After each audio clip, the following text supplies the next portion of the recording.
अस्सलाम वालेकुम दोस्तों, सहाफ़ी टीवी के साथ मैं हूं इकरा हुसैन। दोस्तों, देखा जाए तो जापान के लोग एक अलग ही दुनिया में रहते हैं। आज मैं आपको दुनिया में वो चीज़ें जो सिर्फ जापान में होती हैं उनके बारे में बताऊंगी।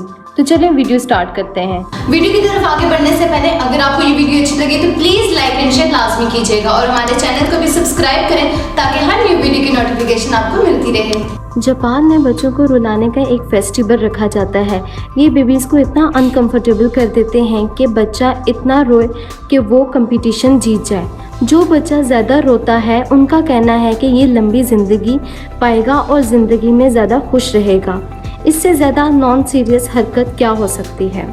दोस्तों, हम सब जानते हैं कि जापान के लोग सबसे ज़्यादा नूडल्स का इस्तेमाल करते हैं। नूडल्स का इस्तेमाल सबसे ज़्यादा जापान में किया जाता है। लेकिन कोई नूडल्स से कैसे नहा सकता है? जी हाँ, जापान में लोगों की सोच बिल्कुल ही अलग है। जापान के साउथ ईस्ट में एक टाउन है जिसका नेम गोंग है। इस टाउन के अंदर एक स्पा है जहाँ पे नूडल्स बाथ ले सकते हैं। इस टैप को नॉर्मल नूडल से भर दिया जाता है और फिर कस्टमर इस नूडल से नहाते हैं।